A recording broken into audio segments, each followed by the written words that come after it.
Hey, hey, hey, happy holidays. Come on in, pull up a chair. The Gaming Gang Dispatch is in the air.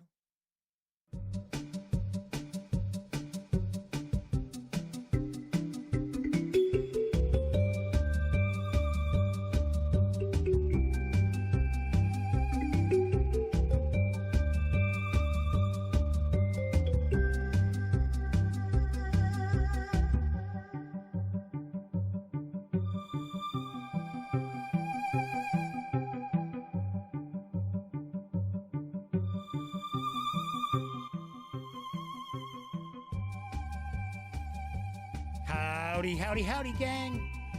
Welcome back to the Duct Tape Studios. I'm your host, Jeff McAleer, here at the Gaming Gang Dispatch, brought to you by thegaminggang.com. Welcome aboard. Tonight is Monday, December 20th, 2021. This is live stream 731. Bing. If this is your first time joining me, let me point out, super casual, just hanging out, talking about the latest in tabletop gaming news, and then taking a look at a game. Tonight, I am going to page through, take a first look at Pathfinder Absalom, City of Lost Omens from Paizo Inc. That's going to be coming up after the news. So about 30 minutes or so, maybe a little less than that, because the news pieces are a little shorter tonight. So if this is your first time hanging out with me, I will tackle the news, then we'll jump into the new Pathfinder book. So if you're watching live, kick back, relax. We'll get into the book in just a bit. If you're watching after this stream has ended, at least 30 minutes or more after it's ended, there are going to be timestamps. So if you'd like, you can click on one, jump right to the book if you would like to take a pass on the news. Although I've got some pretty cool news and I've got some Pathfinder related news too. So if you're coming to see this first look at Absalom, then you might want to check out the news piece too. Of course, do want to mention, if you like this video, by all means, please give it a quick thumbs up. Subscribe to the Gaming Gang channel if you haven't already. And if you do subscribe, ding that bell, because it'll not only let you know when the Dispatch streams live Monday, Tuesday, and Wednesday evenings right here on YouTube, but it'll also inform you when I upload other videos, such as my review of Rackham Vale from Crowbar Creative. Yes, good stuff. Definitely check it out. And of course, when you're not watching videos on the Gaming Gang channel, be sure to visit thegaminggang.com for all the latest in tabletop gaming news, reviews, and a whole lot more. You know the drill. Get your geek on at thegaminggang.com. Lastly, this is a live stream, so that means there is chat available. It's not on screen. It's one of the ways that I keep some of the more unusual commenters at bay. But if you want to say howdy, or maybe you've got a question, a comment, by all means, chime in. I will do my best to respond. So far, Clint Gibson and Flaming Huron are with us right now. So, Flaming Huron's mentioning it's a little quiet on their end, even with the volume turned up. All right, so let's just bring this up a little bit. Problem is, for some strange reason, and it's because it's YouTube. It's a YouTube thing, that if I have the volume up a little too high, it'll clip. And the funny thing is, it doesn't clip in the recording that I do of the stream, but it will clip on the YouTube video. It's a very weird night already. I'll tell you that right up front. So, because this is my third time out the gates. First off, started off, there was no volume. None. There was no volume at all. I was like, what the hell? So, like, All right, because there was a Windows update. So you know what happens when Windows updates. I thought, okay, all right, let's see what we could do. So I poked around, didn't actually see anything wrong. Double checked. Okay, got sound back. All right, we're all good to go. Start the stream again. I'm about 5 minutes into the stream. And I'm like, there isn't anybody in chat? This is okay, this is weird. So of course I pull up the YouTube studio. And it's not even showing it's streaming. It's like, what the? I'm like, the software is showing I'm streaming. I will point out that streamers have been having a really difficult time with YouTube as of late. I think it started last week that you could be watching a stream and then all of a sudden it just goes blank. And then you have to refresh your browser because the stream is still going. I don't know. I have no idea. So Flaming Heron says, perfect start for the week. Nah, what can I tell you? So once again, we got Clint Gibson, we got Flaming Heron, we have Private Public. Good day. Mr. Eddie T is with us as well, and that means that Sarah D can't be very far behind. Probably. All right, we're going to jump on into the news because I've got a good eclectic mix tonight. And after the news, I am going to discuss a couple of things relatively quickly, but I do want to comment on all this kerfuffle surrounding Wizards of the Coast and their changes to the Dungeons and Dragons lore. People are very upset about. So, not everybody, I mean, but there's people complaining. So, and Mr. Eddie T says, yes, Sarah D is watching in the other room. I know that's usually how it works, right? All right. Next June, coming from AEG is the Guild of Merchant Explorers. Here's what I know. In the Guild of Merchant Explorers, each player starts with one city on their personal map board. Shuffle the deck of terrain cards, then reveal most of these cards one by one. Based on the terrain revealed, each player places on their board cubes that are connected to their starting city or other cubes. You want to complete areas on your board, cross the seas to new land, and establish new cities on the board. You can explore capsized ships for treasure, which gives you special placement capabilities, and create linked connections between locations to score bonus points. Common objectives can be completed by all players, with those who complete it first scoring more points. At the end of a round, all cubes are removed from each board, leaving only the cities behind. So if you don't establish new cities, you'll be stuck in the same places. The Guild of Merchant Explorers contains multiple copies of 6 different maps, and the game is designed so you can play remotely with one or more copies, a la Tiny Towns.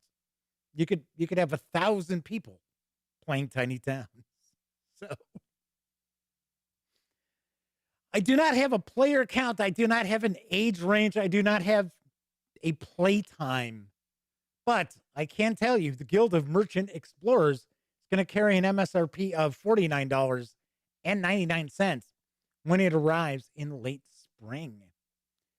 Gotta say, I saw this at Gen Con.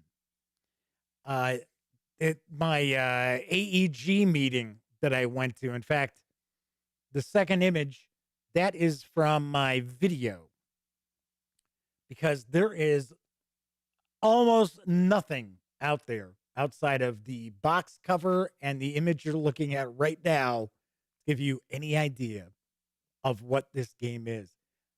But I got to say, it looked pretty impressive on the table, and it sounds pretty interesting.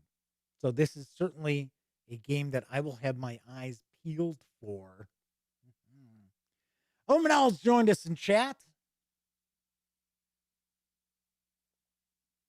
So Omanal says YouTube was horrible for letting them see if there was a live stream after the muted first attempt. Yeah, like I said, I started doing the second take, and I was about well, I was through the intro. I was through the intro to the part where I'd be like, "Oh, and joining us in chat is so and so, so and so, and so and so," and there wasn't a soul. So yeah, that's why I didn't get started until about almost 20 after 7 tonight. Hey, at least we got it going. Hitting stores in the first quarter of 2022 is Aquarina from Geek Attitude Games. Here's the scoop. Countryside ponds are little slices of paradise where everything is calm and peaceful. Or so it seems. For ponds people, this poetic backdrop represents a daily struggle for survival where it's eat or be eaten. Aquarina shows us what the food chain near a pond looks like. Carefully position your predators around the pond so they can catch their favorite prey. But beware, they too can fall prey to other predators. A game takes place over 4 rounds, each of which consists of 3 successive phases: planning, resolution, and scoring. In the planning phase, beginning with the starting player and then in clockwise order, players choose 1 card from their hand, which they place on the edge of a water tile of their choice. Discard 1 other card from their hand and draw 2 new cards. Players continue taking turns until they've played 4 cards. The first 2 cards are placed face up. The last 2 cards are played face down. Then the starting player chooses 1 water tile and reveals the face down predator cards that were placed on it in the resolution phase. All cards on the tile are resolved in numerical order from 1 to 10. When all predator cards on the tile have been resolved, the next player in clockwise order chooses another water tile to resolve. Continue like this until all water tiles have been resolved. And then players move their frog meeple a number of spaces up the score track, depending on how many flies an opponent preys they caught. Game ends after the 4th round, and the player with the most victory points is the winner. Aquarina is for 2 to 6 players, ages 8 and up, plays in around 20 minutes. It's going to arrive in Q1 of 2022. I do not have an MSRP. I'm going to guess it's probably around $39.99-ish. I guess. I believe, if I remember correctly, I think Geek Attitude is out of Belgium, I want to say. So there is that. This could be kind of a cool. I was going to say family game, but it sounds like there's a good amount of take that in this, which I like. All right, Joseph the Bard, Kevin R. Smith. Kevin's one of our reviewers at thegaminggang.com, as is Omanal, who is with us in chat. So they have joined us, as have Bruno Azevedo, and I thought there was somebody else. Maybe not. Maybe not. So Private Public says, so you want flies with that?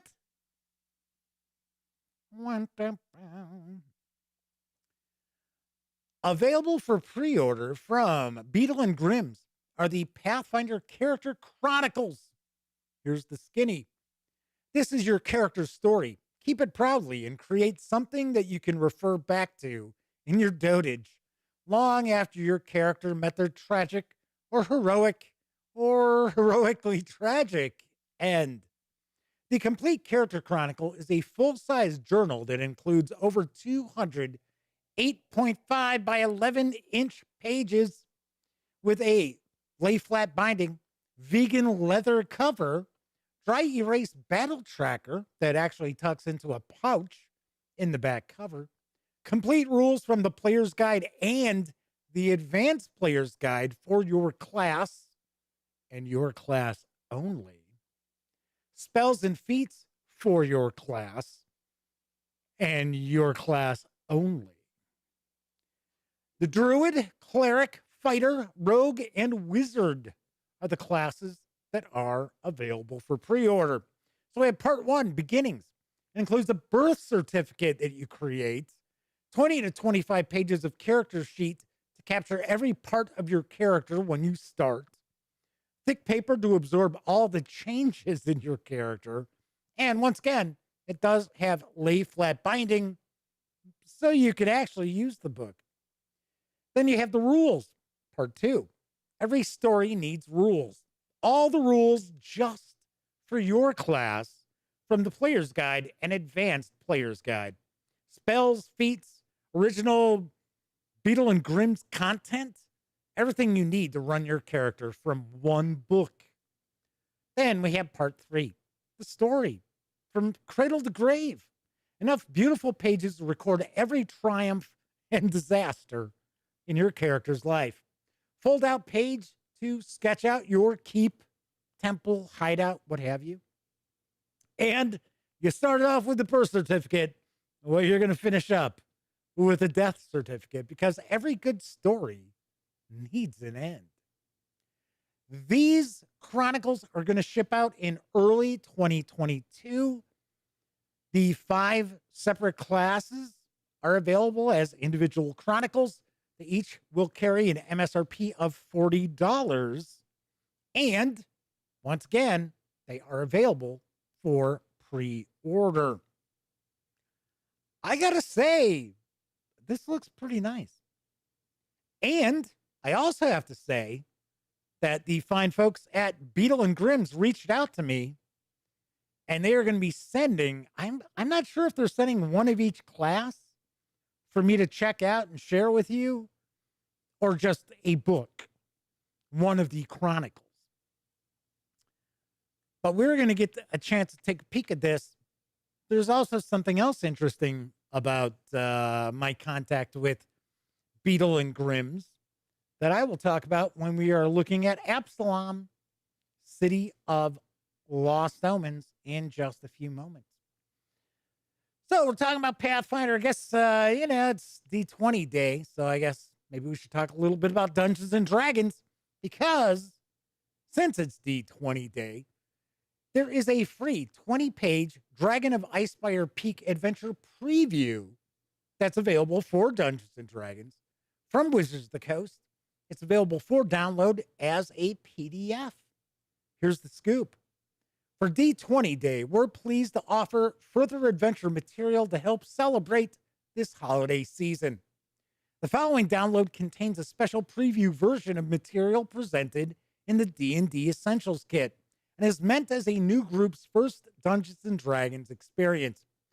The short adventure material, characters, and other supplemental information should get a group started on their journey. Also, don't miss the brand new holiday-themed celebrity game featuring Jack Black, Michelle Rodriguez, and other guests, which premiered this morning. DM'd by Deborah Ann Wool, the Lost Odyssey Promised Gold will have fans catching up with the adventures of Jack Black's Barolo after the end of his last D&D adventure. This game is set up to raise money for Extra Life. That sounds familiar, doesn't it? And the Children's Miracle Network Hospitals. The full cast includes Deborah Ann Wool, who is the Dungeon Master, Gaten Matarazzo, Jack Black, Janina Gavenkar, Melissa Villaseñor, Michelle Rodriguez, and Reggie Watts. Like wasn't the football player Reggie Watts? No, I don't think it's the former football player, I should say. Lost Odyssey Promised Gold is going to stream, or is streaming, exclusively on IGN's TikTok channel. Kevin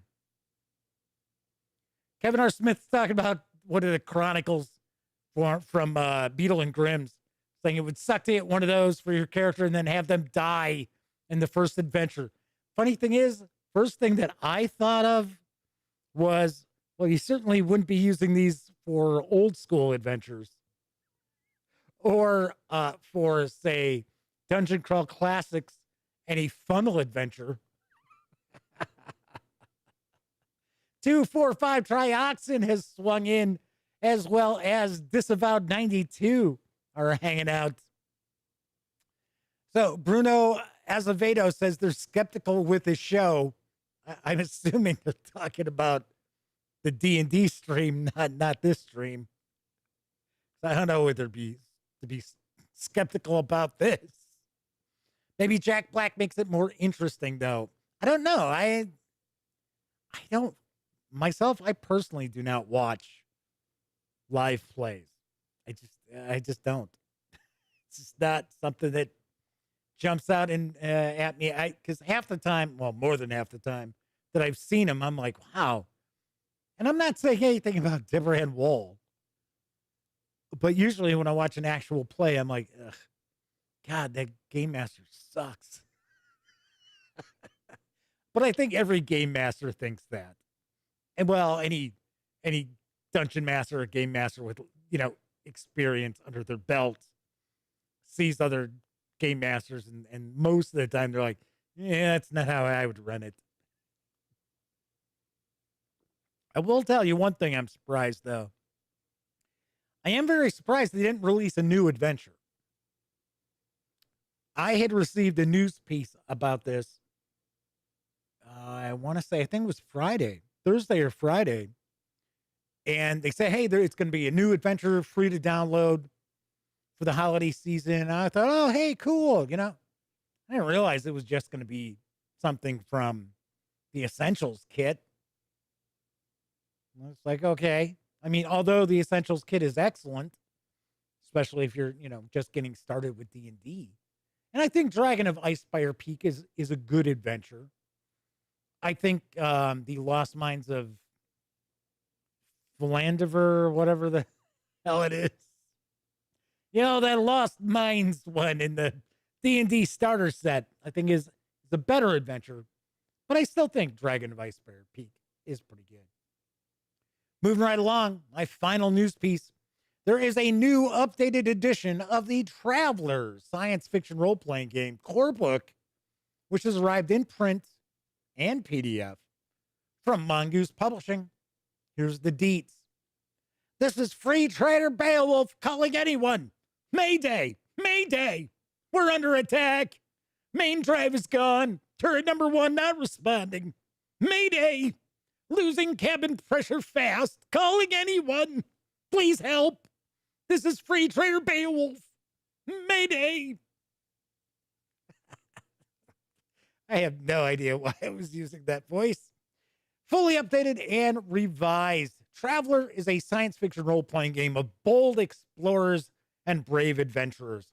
The Traveler Core Rulebook Update 2022 contains everything you need to create one of these adventures and begin exploring the galaxy.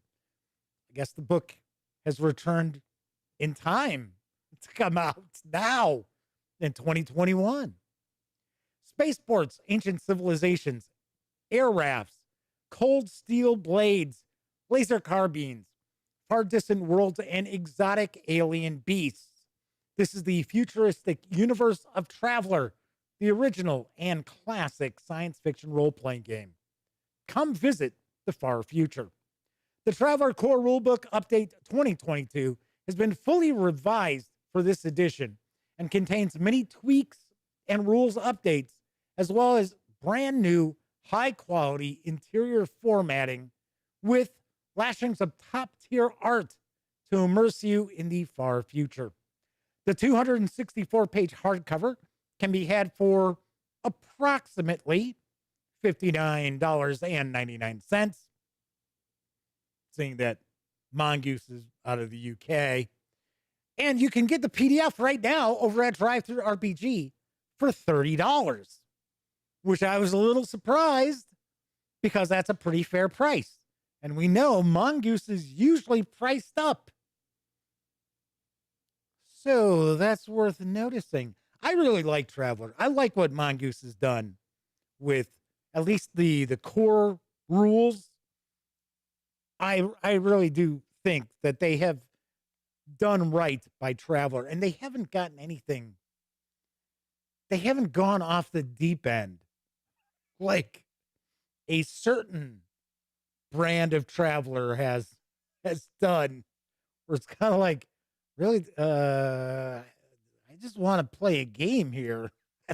I don't want to, get down into the weeds as far as, everything about the atmosphere of this planet. All right, that's it for the news tonight. Of course, I was just talking about the brand new updated Traveler core rulebook over at Drive Through RPG. Keep in mind, the gaming gang, thus the Dispatch, is affiliated with the One Bookshelf site. So if you are going to go visit Drive Through RPG, please stop by thegaminggang.com first. Click on one of our banner ads. That way, if you happen to make a purchase, I get a little portion of that sale. And all those nickels, dimes, and quarters really do add up. So Bruno says, yes, of course I was skeptical about the D&D show. the Gaming Gang Dispatch is great. Well, thank you. I was like, yeah, that McAleer character, he's pretty shifty. Kind of skeptical about this stream here. Mm-hmm.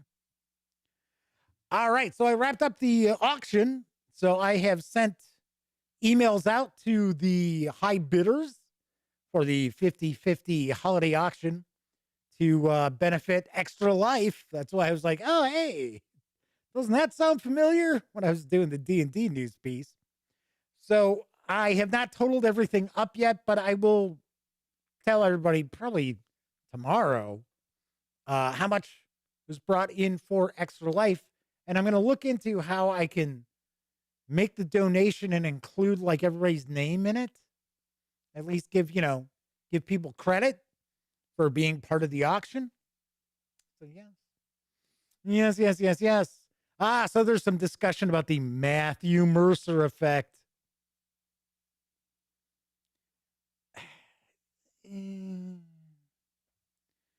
Well, okay, so we're talking about D&D. And as I mentioned before we jumped into the news, there were a couple of items that I want to talk about relatively quickly.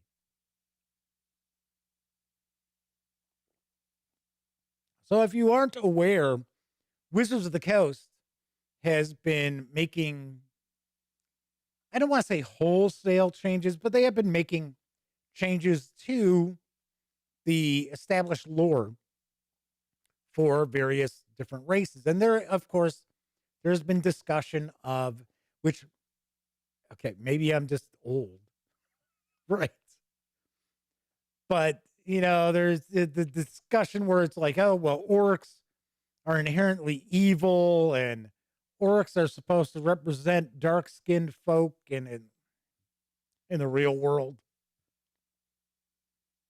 It's like, okay. It's sort of like some people forget that this is a fantasy pretend game that we're talking about, right? And yes, I get it. There are people who bring their own real world issues into the gameplay at the game table. I'm not claiming that there aren't. But a lot of people are, well, I should say a lot.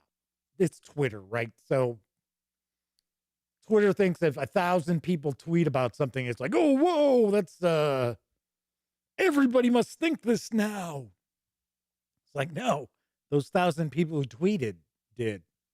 But there was blowback to Wizards of the Coast, and just people complaining and say, oh yeah, I'm not playing D&D anymore. I'm done. I'm done. I'm not going to play. It's like, okay, come on. Number one, it's like, I'm going to tell you right up front, I know for a fact that many of these people are like, I'm never playing again. Well, guess what? They haven't been playing 5th edition anyway. So who cares?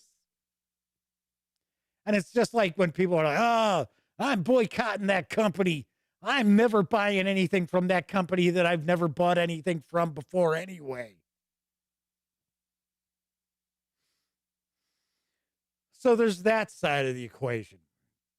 But then we have the other side of the equation where I have no issue whatsoever with Wizards of the Coast making changes to anything in Dungeons and Dragons because it is their IP. They own it. I've had this discussion many, many times. Fandom does not own the IP. You can be upset. You can be like, well, you know what? I'm not going to watch that show anymore. Or I'm not going to go to see that series of movies anymore. That's fine. You're entitled to that. But you don't have any say in how it's produced, what the product is like, if the company doesn't want your input. But here's the other thing. So the same people who are all like super wokeness over at Wizards of the Coast are the same people 5 years ago who had no issue with any of this. So I don't have a beef with WotC. They send me all the D&D stuff that comes out. There's supposed to be like a Christmas gift on its way again, like they did last year with this huge box. I'm hoping it's not some huge box again. But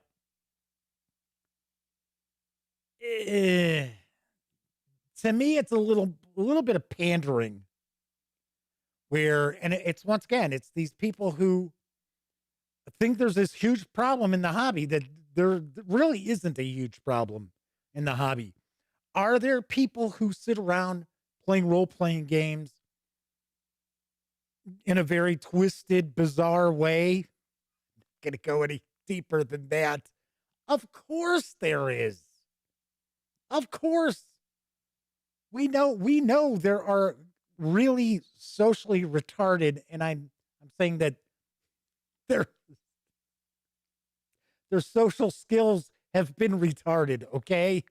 That's how I'm using the word.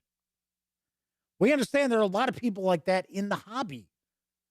But the vast majority of us are just normal, regular folk who want to escape the realities of the world for a couple hours, maybe every week or two. We don't need this. So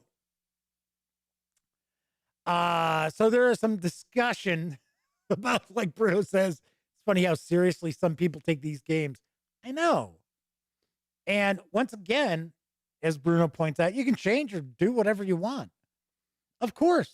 That's the other thing. These people get all upset, like, all of a sudden,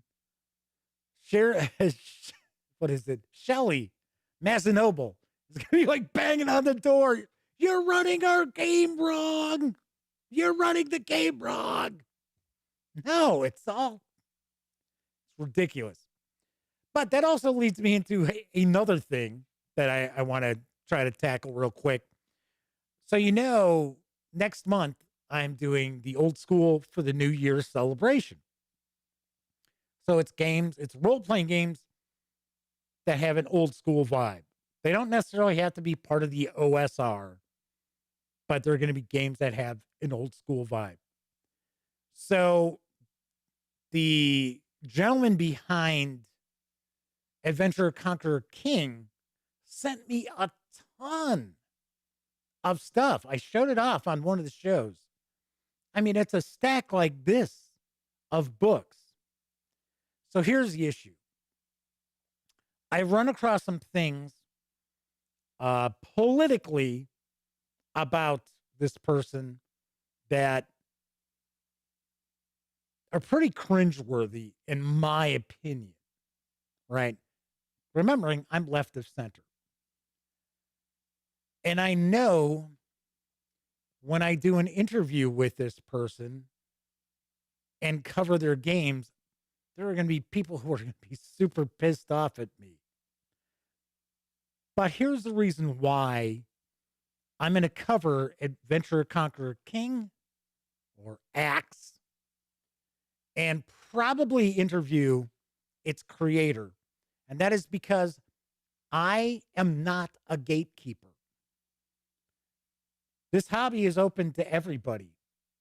This hobby is not only open to people who are in lockstep with my or your social standards, political standards, so on and so forth.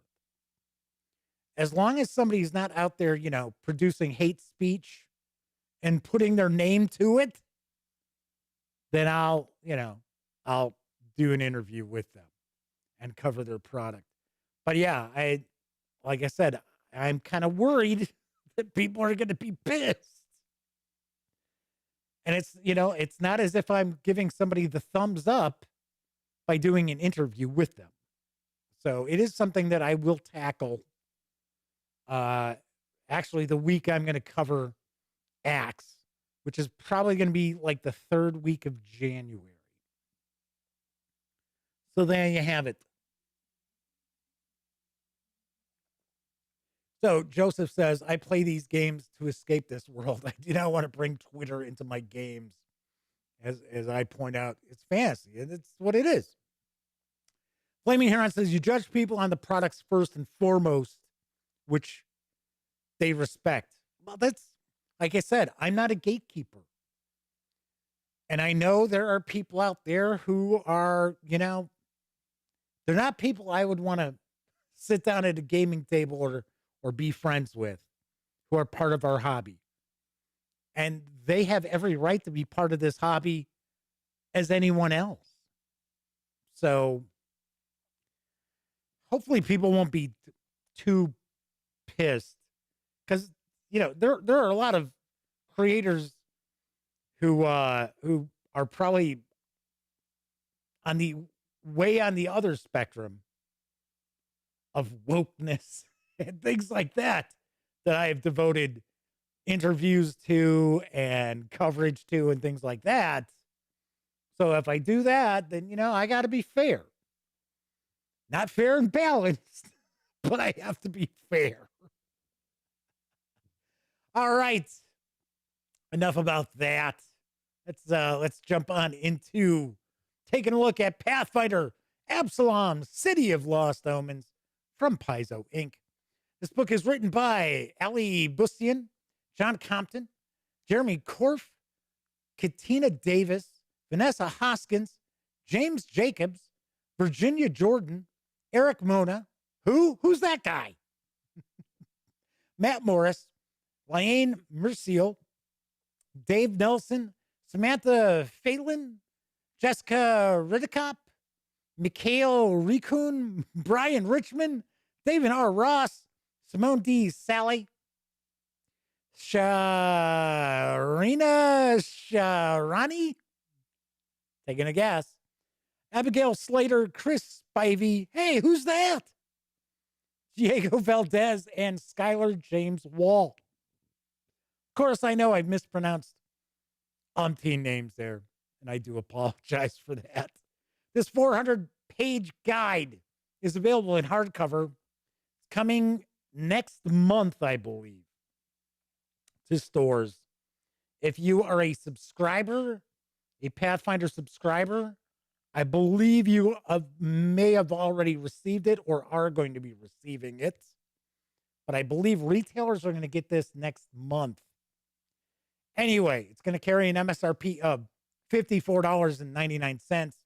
You can snag the PDF for $38.49. Ka-ching! There we have Pathfinder Absalom, City of Lost Omens. So the fine folks over at Paizo were kind enough to provide me with this review copy. This is not a review. Remember, just taking a look here. But neither I nor anyone else affiliated with the gaming gang has received any other sort of compensation for me to share this with you. These days, it's important that you know that. I am going to stay picture in picture as we take a peek inside. So that means I'm going to be cutting off the upper left of the book itself. And we're not going to look at every page. We're just going to get a feel for what's in this book. The city is yours. For nearly 5,000 years, the great city of Absalom has stood at the center of Inner Sea region's culture, commerce, and prophecy.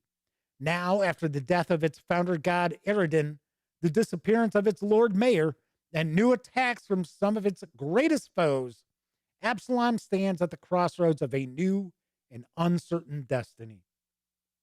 This lore-packed guide presents a fascinating locale suitable for years of Pathfinder adventures.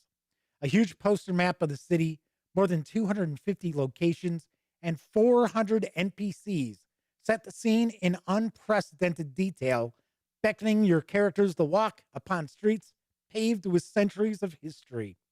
Follow in the footsteps of generations of questing heroes to chart a new path for the city at the center of the world. Dun, dun, dun. Let's jump on in. So we've got, so of course, I went through all the authors and butchered their names. And of course, we've got about twice as many interior artists as well. So it looks like we're going to start off with a bit of like maybe the history of the city, a guide to the city. And it looks like we've got kind of funny how it's like, oh, well, we got little subheadings and then we don't after that. I don't think there's actually an adventure that's included in here. I think this is essentially a city guide and gazetteer. So let's take a look. Some pretty cool artwork. All right, so we get a breakdown, jumping right on in with some of the standard stat blocks that we see from Pathfinder with cities and settlements right here. Looks like it's going through a discussion. Here we go. So here's a history of Absalom. It looks like some of the pages there were actually showing off some of the power players, the movers and shakers. Kevin says they're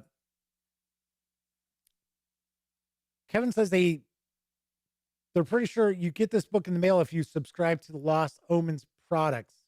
Yeah. That's somebody must have been asking about that. Yes, they have different subscriptions for each subset. Right. So you got rule books, Lost Omens, Adventure Paths. You also have subscriptions to their Pathfinder Society adventures. So it's pretty much a timeline there. Then we get into government law and crime. There you go. The Agents of Edgewatch. Yes, that was an adventure path not too long ago. Culture and customs. Architecture. Trade and industry. Coinage.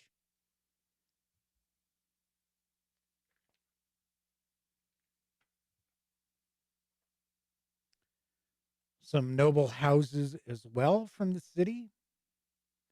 And as with just about all of the Pathfinder 2nd Edition releases, we have the little menu along the side, which I find very useful when you're trying to find a section of the book. So we've got the military. What the hell is that? Stop. Who goes there? Definitely like the art throughout. And of course, as we see, we have little sidebars as well. So I think we're going to start getting into different locations. So we have merchants and neighborhoods, parlors, restaurants, temples. We've got a breakdown of shops. Up in smoke. It's explosives and pyrotechnics.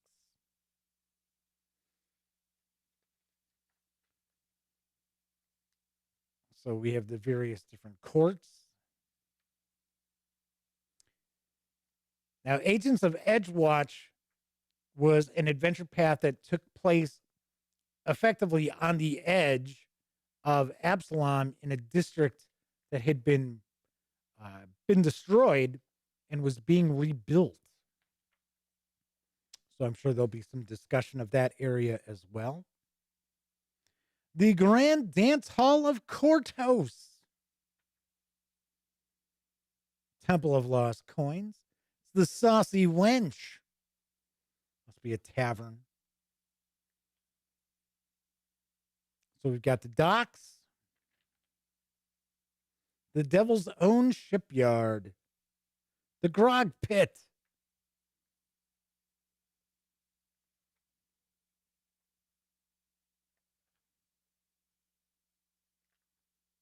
Cooking Crisis outside the Turning Leaf restaurant. A tall, leafy Goren in fine but faded clothes sits on the curb looking despondent. Where am I going to find truffle fish now? The rose petal face moans to no one in particular, crushing their hat between their hands. The Gilman never sell their stocks, and I can't possibly serve the soup without them. Successfully presenting truffle fish to the Goran Kadeska results in an invitation to an exclusive dinner with the Leafs' famous guest chef, attended by other luminaries of Absalom's upper class. So we got little adventure hooks and things like that. Got the Foreign Quarter.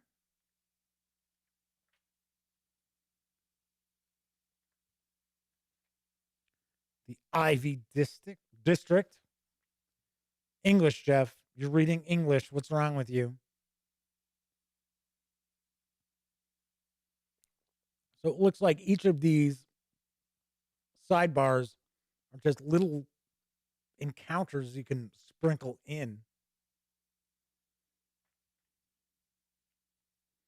So there's a bit of discussion going on in chat about Pathfinder.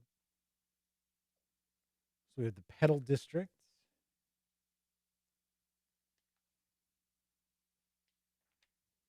So as I mentioned, this is really a very in-depth guide to the city and its environs. So we have the Puddles, Westgate,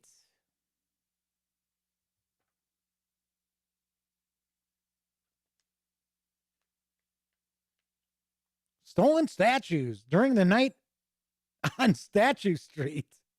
The young scions of an up-and-coming noble house are trying to remove the heads of several statues to bring back home. Damn you, kids! These young whippersnappers and their statue head stealing ways.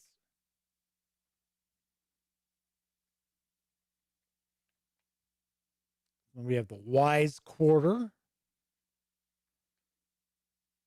Yeah, looks like this is where here we have the Grand Council Hall. Looks like this might be the sort of like political center of the city itself. Then we have the Undercity.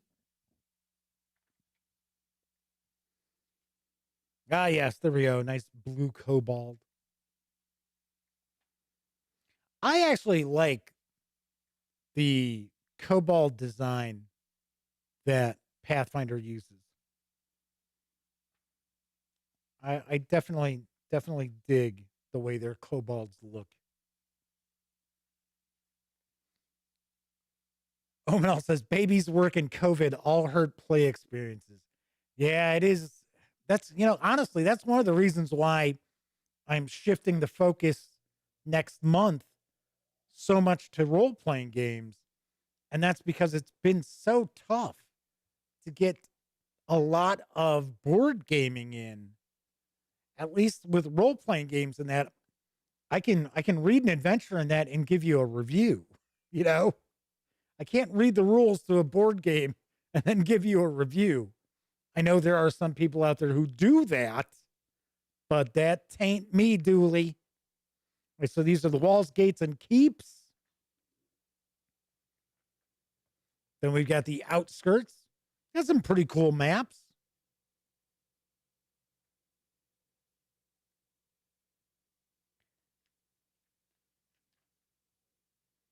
Then we have the NPC glossary. So breakdown of, I believe on the back of the book, it said there were 400 NPCs. Very cool. So I mentioned that there was something else about Beadle and Grimm's that I was going to mention, but I wanted to show you the book first. And that is that Beadle and Grimm's is now producing collector quality products for Pathfinder. And they're going to send me a copy of their big box edition of Absalom, City of Lost Omens, for me to share with you and to review. I thought that was pretty cool. They reached out to me saying that they wanted me to help spread the word of the new products that they've got coming out for Pathfinder, because they're pretty well established as far as some really wild sets for Dungeons and Dragons adventures and that. I mean, just really lights out. Of course, they carry a price tag to them as well. I think if I remember correctly, because I shared a news piece about the first Beadle and Grimm's release for Pathfinder, which is it's going to be this book. I think it's $350, if I remember correctly. And we're going to get a chance to take a peek at it. All right, so here we've got all of these various NPCs all in one locale. And then we're going to wrap up with the adventure toolbox, which it looks like we're only going to have a few pages of the adventure toolbox. Kevin says, yep, Beadle and Grimm's products are for whales. High production values, high price tag. Yep. So here is the toolbox. So we get a new race. Crime never... Hey, there you go, Agents of Edgewatch. I'd already mentioned that. Crime never sleeps in Absalom. This was one of the first of the second edition adventure paths, if not the first. But wait, there's more.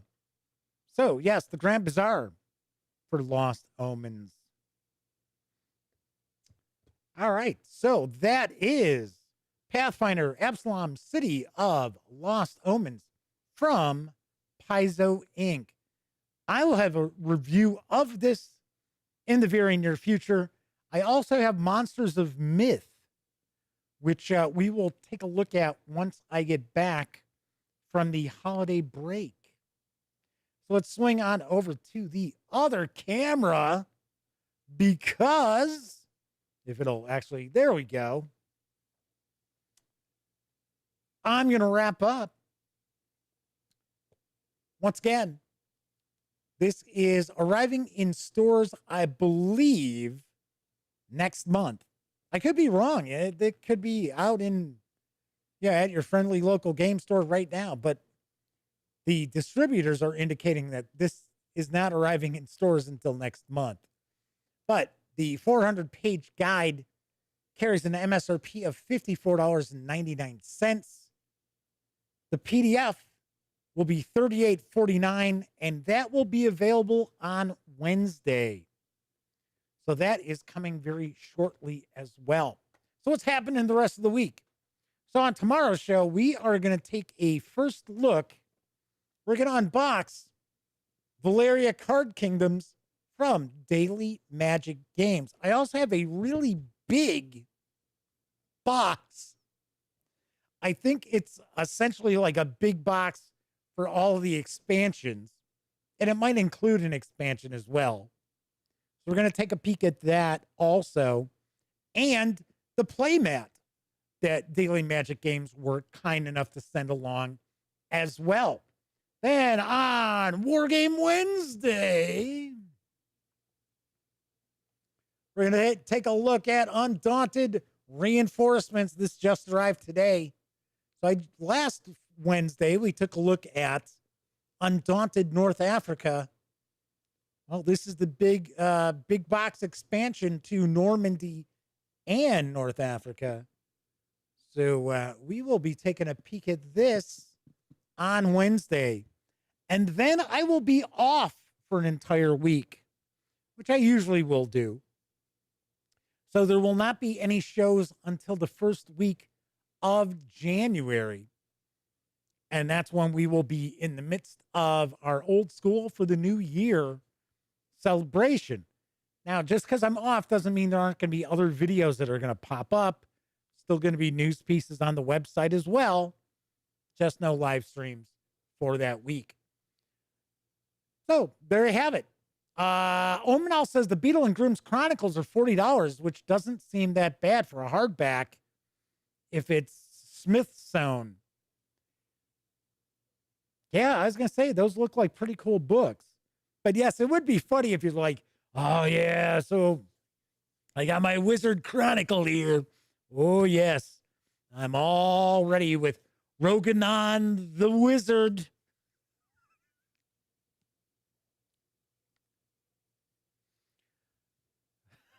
Make a save. Oh, crap. Dun, dun, dun. Be like, I'm going to make sure to fill this out in pencil so I can erase that back out. All right. So Flaming Heron says, got to make sure they're here for Wednesday. Diesel Board Games has popped in. Welcome aboard. I think this might be the first time visit from Diesel Board Games. So anyway, tomorrow, Valeria Card Kingdoms. I like the Valeria games that I've had an opportunity to play from Daily Magic Games. Could be fun. Could be pretty fun. This is the second edition after a successful Kickstarter. All right. That is it for tonight's show. Once again, if you like this video, by all means, please give it a quick thumbs up. Subscribe to the Gaming Gang channel if you haven't already. And if you do subscribe, ding that bell. It'll not only let you know when the Dispatch streams live, but it'll also let you know when I upload other videos, such as my upcoming review of Elector Counts from Wizards of the Coast. I guess I should say Warhammer Fantasy Roleplay Elector Counts. See, the funny thing is, there's like an image. I think it's the first image on the Cubicle 7 Entertainment website, and it just says Warhammer Fantasy Elector Counts. They added the roleplay part later. Anyway, I was going to say, easiest thing to give for Christmas to the Gaming Gang is the thumbs up for the video. It doesn't cost you anything. Of course, when you're not watching videos on the Gaming Gang channel, be sure to visit thegaminggang.com for all the latest in gaming news, reviews, and a whole lot more. You know the drill. Get your geek on at thegaminggang.com. Once again, I'm Jeff McAleer. I'll be back tomorrow taking a look at Valeria Card Kingdoms. And of course, until I see you next or anytime at all, here's hoping that you and yours get to enjoy plenty of great gaming as your own gang. See you tomorrow.